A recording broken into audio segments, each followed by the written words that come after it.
Corinne Busche has officially broken his silence on why they left BioWare via Blue Sky. They go on to talk about the dismissal and how they left the organization and why they're moving on to a different location to work on RPGs. And this is just the proverbial tip of the iceberg when it comes to BioWare in peril. What's going on, guys? Welcome to another episode of Smash JT. Not only has Corinne Busche taken to Blue Sky letting everyone know that why he left and what's going on, but in addition to that, BioWare itself seems to be imploding from the inside, with many top leaders leaving and no job openings available. It's got to make you wonder. Even though Jeff Grubb said, no, there's no truth to the rumors that BioWare Edmonton could be shutting down in February 2025, why does everything seem to be pointing to that rumor I reported on being correct? Hit that subscribe, give me a like, and check out SmashJT.com for the full article breaking down Corinne Busche breaking his silence and telling everybody why he left. Corinne Busche, the controversial trans game director known for injecting trans ideology into the highly contested fantasy role-playing game Dragon Age the Veilguard, has officially announced his departure from BioWare on Blue Sky. This comes as really no surprise to anyone who's been following the growing struggles within BioWare and EA over the past few months. Grummz and I previously broke this story before what appeared to be stolen by the mainstream media outlets and crediting it to Jeff Grubb. They really have no shame when it comes to this kind of stuff, and of course, they're not redacting it or correcting their stories to put who actually broke the story, because these people don't like people that are not part of the official club of the media, and God forbid they actually give credit to the ones that earned it. Corinne Busche on Blue Sky said, well, I suppose you've heard, ... Yes, I've made the decision to leave BioWare. I want to encourage everyone not to read too much into this. This was my decision so I could continue making the kind of RPGs you, and then in parentheses, we, enjoy. Thank you for the outpouring of love and support. You mean the world to me. And I find it fascinating that right away in the first message that they put out there, they say, don't read too far into this, it was my decision. As if this is something that we could provably call them out on. If EA and BioWare went to Corinne Busche and were like, hey, look, it didn't pan out, this game failed miserably, and we really need to boot you from this company because it's not going to be good going forward. So we can either fire you, or give you the option to resign on your own and tell people that you have something else going on out there and save face for both of us. And you can make the decision on what you want, but either way, you're out the door. But Corinne is saying, don't read too far into this, where I think that's actually pretty important. Why would somebody proactively be leaving Dragon Age the Veilguard if the game was successful? Why would they depart BioWare after decades of working there if they had no reason to leave? So yeah, people are going to read into this. And then going into, this was my decision so I could continue making the kind of RPGs you, and then parentheses, we, enjoy? Who is the you that you're referring to here? This game massively underperformed, and the we is the vocal minority. Some might even argue that's the modern audience, because the vast majority of people that played Dragon Age the Veilguard were not happy with the injected trans ideology and over-the-top self-inserts. And then, of course, notice how he sources Eurogamer's article that sources Jeff Grubb as the source for this rumor and information. And again, it's one big club, even going so far as it's not just the journal mafia that sticks together, but the developers are in bed with the journos. And I gotta be honest, this kind of feels a lot like that original Gamergate and how the ethics in journalism and how behind the scenes they were all buddy-buddy. Feels to be rearing its ugly head once again here. But he continues, saying, thank you for entrusting me with our dear Dragon Age. It was an honor to be a steward for the franchise and to play a part in ensuring its continuance. Biggest shoutouts to the wonderful Epler JC Blue Sky Social, without whom I don't know if I'd have had the fortitude. Meaning, I read into that, hearing that this person had no idea what the hell they were doing. They just wanted to make sure they saw themselves in this game, and screw anybody that wanted to play an actual fantasy RPG that didn't have a self-insert of someone who was mentally unhinged with someone who's trans and pushing ideologies on the players of the game that just wanted to play a fantasy RPG. I mean, this in itself kind of exposes him for exactly what the problem was all along. And I find it very comical that he goes on to say, play a part in ensuring its continuance, there is no guarantee that Dragon Age will ever continue after how bad this game flopped. And for additional context, the Epler JC Blue Sky is John Epler, who was the creative director, writer, and as he puts it on his Blue Sky, quote-unquote, other stuff for Dragon Age the Veilguard. While Corinne tries to paint his picture as a personal decision, the broader context tells everyone a very different story. Dragon Age the Veilguard was a significant commercial failure, rumored to sell only 1.5 million copies against a ridiculous original target of 10 million. For a franchise as storied as Dragon Age was originally, this shortfall was nothing short of absolutely catastrophic.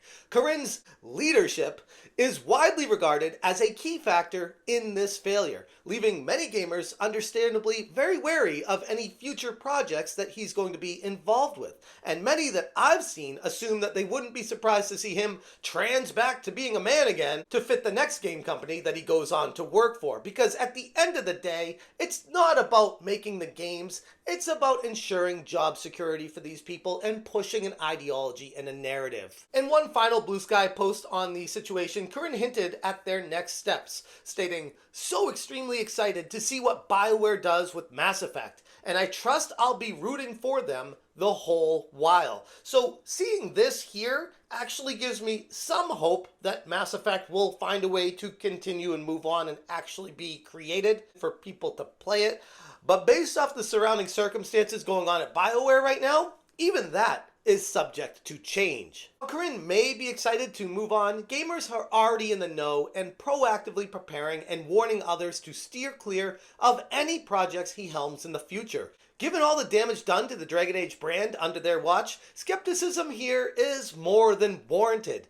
BioWare and EA has a much broader crisis going on now that Corinne Busche has jumped off the proverbial sinking ship that they created themselves. Corinne's departure shines a light on the larger issues at BioWare and EA. The developer has been hemorrhaging talent for years, and between Mass Effect Andromeda, Anthem, and now Dragon Age the Veilguard, their complete inability to deliver hit games has only accelerated the terminal decline. A visit to BioWare's career page reveals a startling lack of open positions. In fact, as of today, BioWare has currently 0 job openings in any department anywhere. Almost as if they've implemented some sort of company-wide hiring freeze while they sort out what next steps are for BioWare proper.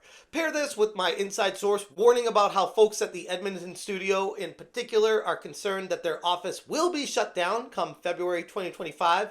It has to make you wonder what's going on with BioWare in general. And sure, Jeff Grubb said, no, there's no truth to those rumors, when I'm seeing all the evidence to the contrary. My source was right on this one. The lack of hiring and job availability alongside the major positions being vacated at present signals either a severe financial crisis for EA, the parent company of BioWare, or a major restructuring effort that is underway right now. Neither of which bodes very well for the studio's future. With Mass Effect already on shaky ground after Andromeda and Anthem proving disastrous, it's hard to imagine BioWare regaining any of the glory it once had at this rate. And honestly, the way they've been hiring people, putting people in positions of power and decision making that go directly against what gamers actually want in their games, they kind of brought this all on themselves. But going back to Corinne Busche, one of the most intriguing aspects of the story is where he's going to end up next. He has multiple concerning posts, I would say, on Blue Sky where gamers don't want anything to do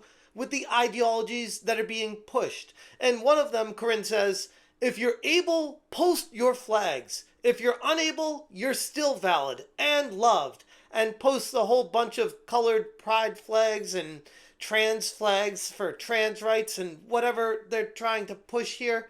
But this is not anything gamers care about. And while somebody is clearly more than valid and welcome to push their ideologies on social media and let people know what they like, when you start injecting it into games, that's when gamers take a stand against it. In another post, Corinne Busche said, I wish everyone against puberty blockers for trans youth would experience the pain we often endure.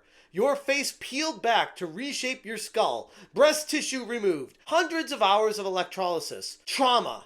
But I can't really wish this. I'm not a monster. I wish you access to empathy. Hashtag trans rights. And Not really sure what he's trying to imply with that one, but to me it sure as hell sounds like that's something they're trying to push on kids, and I definitely don't want anything to do with supporting someone that says that kind of stuff. He's expressed a desire to continue making RPGs, but what studio in their right mind would take on such a risk? While Corinne implies that he has a gig lined up elsewhere already, there's been no official confirmation of that beyond just rumors. And Corinne's track record at BioWare is undeniably tied to the failure of Dragon Age the Veilguard. Any company willing to bring them on board will have to directly contend with a skeptical player base that knowingly is following this person to ensure that they do not support them and purchase any games they're involved with moving forward. In fact, Corinne Busche has turned into a very toxic developer in the grand landscape of consumers purchasing products, which again puts me back to the position of I wouldn't be shocked if Corinne Busche untrans themselves and tries to look like and sound like and take on a different name again to try to hide who they are. I'll be following this story very closely as it's developing, because the question of just who out there would gamble their reputation on Corinne Busche is one I'm extremely curious of to see answered. For now, the departure marks yet another chapter in the saga of BioWare's ongoing decline and raises serious questions about the studio's future under EA's guidance. Anyways, I'm going to leave it there. If you guys want more information, check out smashjt.com for the full article. If you appreciate what I'm doing, hit that join button. Thank you so much for watching, and as always, you stay smashing. Smash